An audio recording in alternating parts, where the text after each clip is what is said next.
a todos aí em casa, espero que se encontrem bem. Eu sou a Ruth Magalhães e bem-vindos à nossa última aula de escrita. Espero que se recordem do desafio que vos lancei para casa na última aula. Estivemos a trabalhar o texto dramático e partimos do romance de Luísa Costa Gomes, A Pirata, para transformar alguns excertos narrativos em textos dramáticos. Vamos então ler um excerto da obra original e ver como poderia ficar transformado em texto para depois ser produzido um espetáculo teatral. Diz assim: e quando tudo parecia acabado, dois piratas ainda tiveram o desplante de voltar atrás para carregarem o panelão onde o guisado já começava a cheirar bem. Portanto, nós temos aqui duas indicações. Temos de criar falas para os dois piratas poderem comunicar e didascálias que contenham informação sobre o tom de voz e a expressão também a utilizar. Pirata 1. Falando baixo para o companheiro. Olha lá, não podemos deixar ficar o panelão com o guisado. Vem comigo. E o pirata 2 responde: pois não, e que bem que cheira. Rindo e passando a língua pelos lábios, pois eles estavam com uma vontade enorme de se apoderarem daquele panelão de guisado. Ora, já sabem que a continuação deste texto está disponível na ficha complementar na página do Estudo em Casa. E agora vamos passar à aula de hoje. A aula de hoje vai ser dedicada à poesia, ao texto poético e tem como título A Arte de Emocionar. A poesia realmente é um texto mágico, maravilhoso, cujas palavras belas nos emocionam, nos transportam para outros mundos, outras viagens, como vocês ouviram na aula de leitura e literatura. Dois objetivos muito simples. Em primeiro lugar, vamos começar por relembrar as viagens realizadas através das nossas aulas de escrita e, de seguida, fruir esteticamente o texto poético. Ou seja, vamos ler e escrever alguns versos. Vou dar-vos algumas sugestões, mas apenas por puro prazer, sem quaisquer obrigações nem imposições. Ler por prazer, apenas. A palavra viagem, como vocês veem neste diapositivo, ocupa um lugar central e ocupou também um lugar, poderei dizer, muito especial ao longo das nossas aulas de escrita. E porquê? Porque nós podemos entender o processo de escrita como uma viagem. É através da escrita, portanto, escrevendo, nós vamos conhecendo, aprendendo mais sobre novas construções de frases, articulações de ideias, apropriamos de técnicas e modelos de escrita diferentes, conhecemos novas palavras e enriquecemos o nosso vocabulário. É, portanto, uma viagem de descoberta e aprendizagem. Mas, como qualquer viagem, por vezes aparecem dificuldades, desafios, obstáculos. O que importa é nunca desistir. A escrita não é um processo muito fácil, mas vão aprender que depois, no final, é de facto uma viagem enriquecedora. Ora, e como qualquer também viagem, como qualquer outra viagem, o sonho e a esperança são essenciais. São essenciais para motivar o herói, para motivar o sujeito que parte à procura, em descoberta, portanto, em viagem à procura de novas experiências. E o herói foi também explorado por nós desde a primeira aula de escrita. O herói és tu. O herói pode ser tu, o herói pode ser quem tu quiseres, porque és tu que escreves as tuas histórias. E, portanto, sejam elas reais ou ficcionais, os heróis são sempre seres maravilhosos, aventureiros, altruístas, capazes de enfrentar quaisquer obstáculos e chegar ao fim com orgulho, poder dizer: eu venci, eu conquistei, eu descobri, eu conheci. O mar é um espaço de aventura, um espaço de descoberta, tem sido o espaço mais utilizado, portanto, nos nossos textos. E é um espaço que, apesar de nos distanciar de outros países, de outros continentes, de outras nações, também nos aproxima e também traz até nós esta possibilidade de partilharmos experiências, partilharmos culturas, identidades e, portanto, criar uma diversidade rica de culturas e aprendizagens entre todos. O que é para ti a poesia? É esta a viagem que hoje vamos fazer, certo? Portanto, hoje vamos viajar ao mundo maravilhoso do imaginário, da utilização de palavras belas, ricas, que nos fazem sonhar e que nos fazem voar. Ora, a poesia, podes muito bem dizer em casa que é arte. Como qualquer manifestação artística, utiliza a imaginação.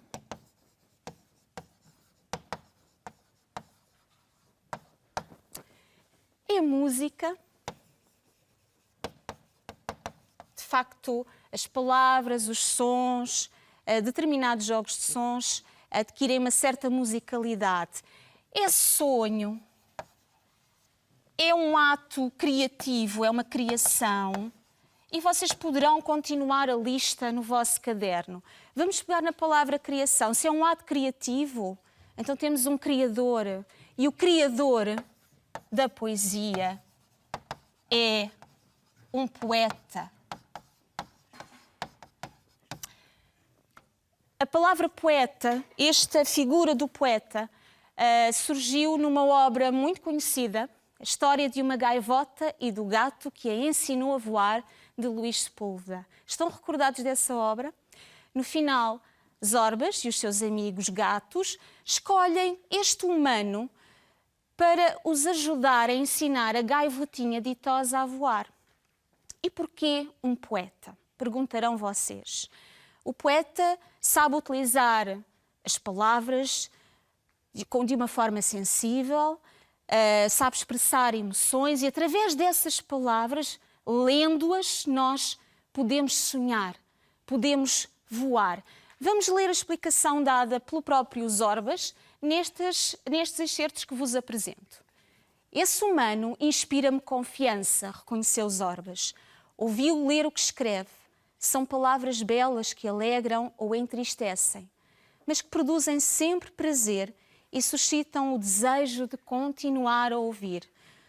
Talvez não saiba voar com asas de pássaro, mas ao ouvi-lo sempre pensei que voa com as palavras, respondeu Zorbas. Como vêem, o poeta sabe, de facto, utilizar palavras belas que nos transmitem diversas emoções. Podem transmitir-nos alegria, tristeza, mas o prazer é o mesmo. Produzem sempre prazer e deixam-nos uma vontade de continuar a ouvir, de continuar a ler. Também Miguel Torga, este grande poeta, um dos poetas mais influentes do século XX, que também escreveu romances, textos para teatro, entre outros, mas deixa-nos aqui uma caracterização muito interessante do poeta. Majestade. Vamos ler. Passa um rei, é o poeta. Não pela força de mandar, mas pela graça mágica e secreta de imaginar. O cetro, a pena, a lançadeira cega do seu tiar de versos. O manto, a pele, arminho onde se pega a lama dos caminhos mais diversos. Um grande soberano no seu triste destino de ser um monstro humano por direito divino. Apenas alguns apontamentos quanto a este texto. Nós vemos que o poeta é um ser, é um humano, um homem que se destaca dos restantes homens. Já a poetisa Florbela Espanca, que vocês devem conhecer muito bem, no seu poema Ser Poeta, nos diz exatamente o mesmo, mas por outras palavras. Ser poeta é ser mais alto, é ser maior do que os homens.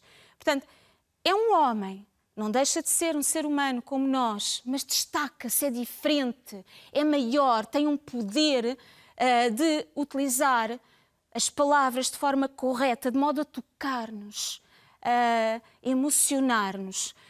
Este poeta é rei, mas não é porque manda, porque governa como outro rei.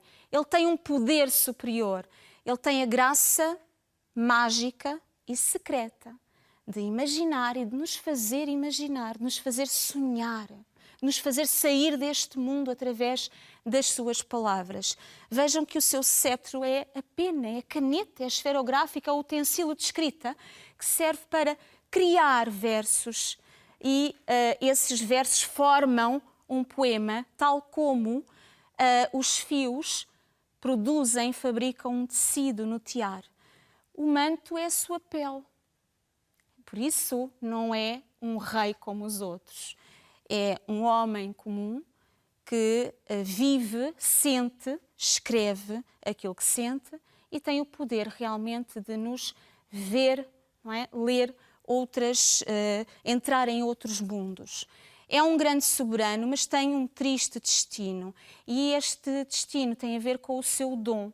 É uma vocação. Poeta é poeta por vocação, por direito divino. As palavras utilizadas pelos poetas são palavras comuns, são palavras que nós utilizamos todos os dias, são palavras que nós utilizamos. Mas quando bem encaixadas num verso, num contexto, elas ganham outros sentidos, elas adquirem um novo brilho, elas tornam-se mágicas. E essas palavras aparecem também, surgem também noutras obras, não apenas na poesia. Leiam comigo algumas frases retiradas, por exemplo, da obra O Conto da Ilha Desconhecida, de José Saramago. Se não sais de ti, não chegas a saber quem és. É necessário sair da ilha para ver a ilha. Vocês estão recordados de que este homem, de que havia um homem que andava em busca de um barco porque queria procurar, encontrar uma ilha desconhecida. E no final do conto nós percebemos que a palavra ilha não é uma ilha no sentido literal da palavra. É uma ilha no sentido metafórico, simbólico. Esta ilha, percebemos depois no final, que é ele próprio. No fundo, o homem anda à procura de si. Pretende conhecer-se, descobrir-se a si próprio. A ilha desconhecida fez-se, enfim, ao mar, à procura de si mesma. Portanto, vejam como se pode realmente utilizar palavras dando-lhes outras interpretações, outros sentidos. No texto, na obra O Príncipezinho, de Saint-Exupéry, a raposa, em conversa com o príncipezinho, também diz frases muito belas sobre a amizade, sobretudo. Vamos ler estas que aqui se apresentam. A minha vida é monótona, mas se me cativares, a minha vida passará a ser como um dia de sol. Só se vê bem com o coração, o essencial é invisível aos olhos. Há outras frases também muito belas e com lições muito importantes que devemos aproveitar, ler, reler, aproveitar essas lições. Vejam como a vida de qualquer ser comum é monótona. O que é que a preenche? A poesia, a amizade, um dia de sol. O dia de sol aqui é utilizado, esta expressão, como querendo significar felicidade, é um dia de alegria. É um dia de amizade, de felicidade, de partilha de experiências. Outra viagem muito conhecida de vós, é uma viagem histórica, está presente nestas estrofes retiradas de um poema de Manuel Alegre, As Naus de Verde Pinho, a viagem de Bartolomeu Dias, contada à minha filha Joana, contada à filha Joana e contada a todas as crianças e jovens deste país. Vou ler convosco as primeiras 5 estrofes. De um lado o chão e a raiz, do outro o mar e o seu cântico. Era uma vez um país entre a Espanha e o Atlântico. Tinha por rei Dom Dinis, que gostava de cantar, mas o reino era tão pouco que se pôs a perguntar: e se o mar fosse um caminho deste lado para o outro? E da flor de verde pinho, das trovas do seu trovar, mandou plantar um pinhal. Depois a flor foi navio. E lá se foi Portugal caravela a navegar. Reparem como, apesar de ser um texto em verso, ele conta-nos uma história. Este texto conta-nos uma história e adquire, apropria-se, de características próprias da narrativa. Começando pela expressão era uma vez, tão típica, não é? Tão tipicamente utilizada, tão frequente em contos populares, histórias tradicionais, portanto liga imediatamente à literatura da nossa tradição oral e que vocês encontram em muitos romances populares e que remete para um tempo longínquo e indefinido. Era uma vez quem é a personagem? Um país. facilmente identificado pela localização geográfica. Fica entre a Espanha e o Atlântico, portanto, está-se a falar de Portugal. Um especial destaque para o rei Dom Dinis, um rei que gostava de cantar, ligação à literatura, compôs imensas cantigas, poemas, cantigas de amigo, de amor, e tinha também uma característica peculiar. Este rei é apresentado como um rei visionário. Porquê? Porque desde a sua época, portanto, muitos anos antes dos descobrimentos portugueses, este rei percebeu que era necessário fazer algo para ligar este lado, este país, ao outro. E, talvez por essa razão, talvez, tivesse mandado plantar um pinhal em Leiria, cuja madeira serviu para a construção das caravelas dos descobrimentos. Ora, e se nós, tenho uma proposta para vos fazer, e se nós pudéssemos escrever também uma história, mas em verso? É possível. Temos aqui várias sugestões. O voo da ditosa, o homem no barco em busca da ilha desconhecida, o aviador e o príncipezinho, várias palavras. Vocês podem criar a vossa chuva de ideias no caderno. Eu vou mostrar-vos o início, vou ali ao quadro, e vou mostrar-vos o início de um possível poema narrativo, portanto, contando-nos o momento em que o aviador conhece o príncipezinho. Pronto, quadro apagado. Então imaginem que nós sabemos que o tempo é concreto e foi há 6 anos atrás. Foi há 6 anos atrás que o inesperado surgiu.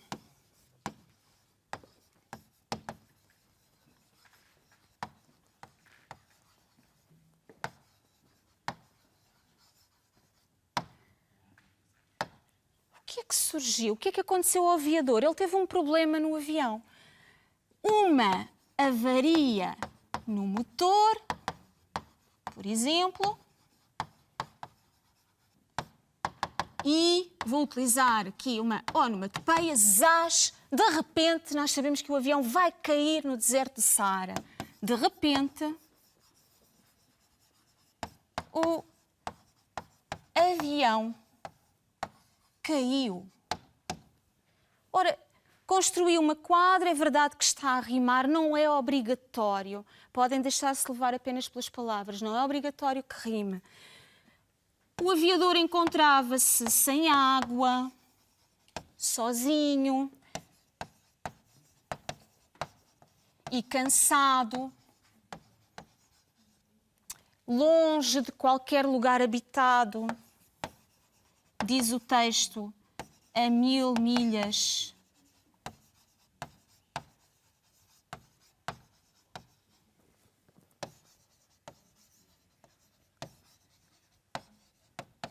Habitado, qualquer lugar habitado. E eu vou deixar sugestões, portanto, em aberto, reticências, vocês poderão continuar o texto. Eu não só não tenho espaço, como também não tenho muito tempo para vos apresentar todas as propostas que vos trago. Poderão introduzir também discurso direto, o travessão, o aviador pode falar com o príncipezinho, por exemplo. É apenas uma sugestão. Vamos então avançar e conhecer novas propostas de textos poéticos. Vamos entrar na poesia visual. Um poema de Alexandre O'Neill que brinca com os sinais de pontuação. Em aberto, em suspenso, fica tudo o que digo e também o que faço é reticente. Vejam que brinca com as reticências. 2 pontos. Introduzimos por vezes frases nada agradáveis. Ou com o ponto, depois de mim, maiúscula, ou espaço em branco contra o qual defendo os textos. Ou então a vírgula, que é tão polémica. Quando estou mal disposta, e estou muitas vezes, mudo o sentido das frases, complico tudo. Outros autores, como é o caso da Anna Atterley, que foi pioneira da poesia experimental em Portugal, foi poetisa, artista plástica, foi também professora. Apresento aqui uma obra muito interessante com o título Mar que se quebra, e vejam como não é essencial o que lá está escrito, é essencial o corpo, a materialização da escrita que acontece e que forma uma imagem. Portanto, estamos a entrar em poemas, em obras diferentes. Outro exemplo é o de Salete Tavares, com a obra Aranha. Do lado esquerdo do vosso ecrã vão encontrar, portanto, ampliado o bicho, o animal, o aracnídeo que se encontra nesta obra e que brinca, portanto, há aqui um jogo fónico, um jogo de sons com as palavras, com as sílabas. Temos a interjeição ar, invertida, que forma o corpo deste aracnídeo. As patinhas são formadas também com esta interjeição e depois subindo, portanto, na vertical, um jogo, uma brincadeira. Se vocês lerem bem, não é aranha que lá está, é arranha. Arranha, isso. Não é um aranhiço. Se fosse aranhiço, estaria escrito com C de cedilha. Portanto, aqui a autora brinca, joga com estes sons, ou aranhaço. Outro exemplo, ainda de Anna Atterley, vejam como as formas verbais também aparecem numa posição gráfica diferente, portanto não escreve em linha, inspiro, expiro. E do lado esquerdo brinca também com as formas verbais e escreve respiro e expiro. Ora, a minha sugestão é que vocês, eu sei que já devem ter realizado algumas atividades deste tipo na escola, mas por que não utilizar, por exemplo, os versos do poema de Fernando Pessoa, Ó mar salgado, quanto do teu sal são lágrimas de Portugal, ou, por exemplo, utilizar outros versos, outros textos da vossa autoria. Eu dou-vos ali uma sugestão do Voo da Gaivotinha e criem o vosso poema visual. Por exemplo, vou dirigir novamente ao quadro. Nós poderíamos, eu só vos vou apresentar eu sei que é muito simples, mas eu gosto muito desta sugestão, brincar com os versos ó mar salgado e formar uma onda. Quanto e a onda volta a subir do teu sal. São lágrimas de Portugal. O mar é português. Por exemplo, fica aqui a sugestão. Vamos avançar para outra proposta de escrita. Ora, relembrar que estamos num mês muito importante para a poesia. 10 de junho foi, portanto, feriado nacional, Dia de Portugal de Camões, do grande poeta Camões, autor da obra épica Os Lusíadas, e das comunidades portuguesas. E Fernando Pessoa, que nasceu no dia de Santo António, há 132 anos atrás, com que então caiu na asneira de fazer na quinta-feira 26 anos? Que tolo! Ainda se os desfizesse, mas fazê-los não parece de quem tem muito miolo. Não sei quem foi que me disse que fez a mesma tolice que o ano passado. Agora o que vem, aposto, como lhe tomou o gosto, que faz o mesmo. Coitado! Fernando Pessoa escreveu inúmeras quadras populares. Portanto, estamos realmente no mês dos Santos Populares. Deixo-vos algumas sugestões. Portanto, temos aqui a primeira, no dia de Santo António, todos riem sem razão. Em São João e São Pedro, como é que todos rirão? Tenho aqui mais 3, vou escolher uma sobre o manjerico. O manjerico comprado não é melhor que o que dão. Põe o manjerico de lado e dá-me o teu coração. E porquê é que tu não tentas também escrever uma quadra? Por exemplo, com estas palavras, tens as férias a chegar, que te dão muita emoção, criam um aperto no coração. Experimenta. Normalmente estas quadras alusivas aos Santos Populares rimam, mas tu podes muito bem fazer o que bem entenderes, portanto, e apresentar apenas uma única rima ou não. brinca com as palavras e experimenta escrever uma quadra popular.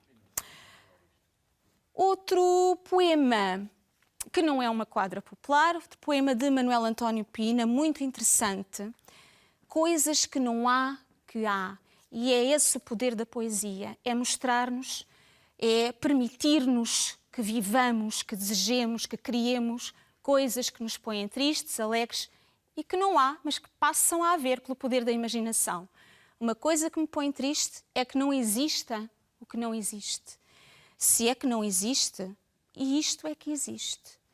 Há tantas coisas bonitas que não há, coisas que não há, gente que não há, bichos que já houve e já não há, livros por ler, coisas por ver, feitos, desfeitos, outros feitos por fazer, pessoas tão boas ainda por nascer e outras que morreram há tanto tempo.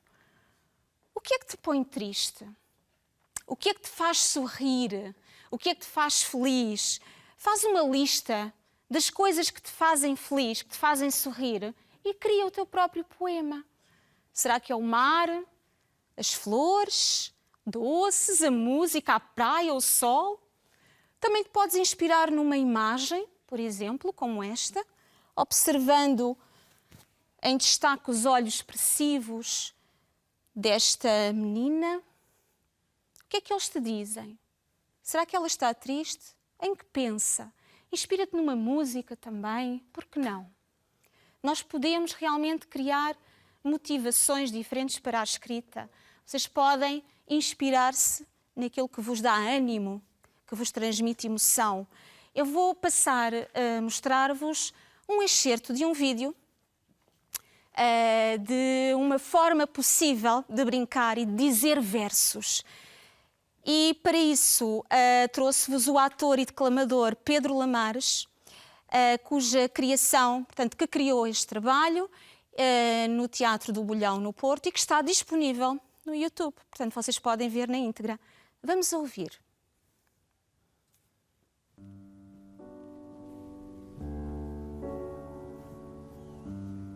Tenho tanto para brincar como brinca um brincador e ainda mais do que sonhar como sonha um sonhador e também que imaginar como imagina um imaginador. Ora, uma das pessoas que foi inventada pelo Fernando Pessoa foi um senhor que era pastor e que se chamava Alberto Queiro e escreveu um livro delicioso que mudou a minha vida e que se chama O Guardador de Rebanhos e que, antes de eu o ler, serviu ao meu pai para ir à boleia até Lagos. Mãe, passa a tua mão pela minha cabeça. Quando tu passas a mão pela minha cabeça, é tudo tão verdade. Era uma vez um menino que não queria comer sopa de letras. Podiam lá estar escritas coisas muito bonitas, mas para ele era tudo tretas. Podia lá estar escrito comer, ou podia lá estar escrito goiabada. Como o menino não sabia ler, a sopa não sabia a nada. O Sr. Valéry era muito pequenino, mas dava muitos saltos. E ele explicava: eu sou igual às pessoas altas, só que por menos tempo. É nos mais pequenos livros que nós encontramos os grandes textos.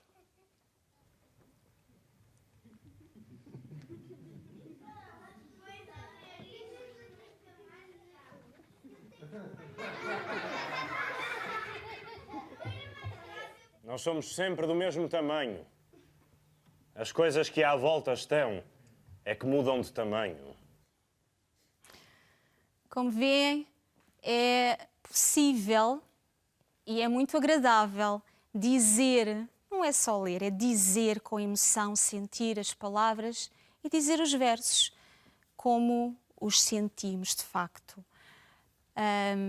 Este ator tem este jeito especial de nos tocar dizendo versos de outros poetas.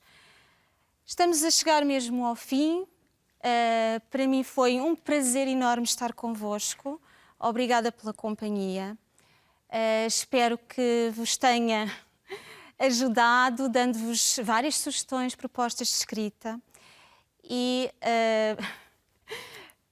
despeço-me com um até breve. Quem sabe se não nos encontraremos no futuro. Ora, fiquem bem, desejo-vos ótimas férias e beijinhos.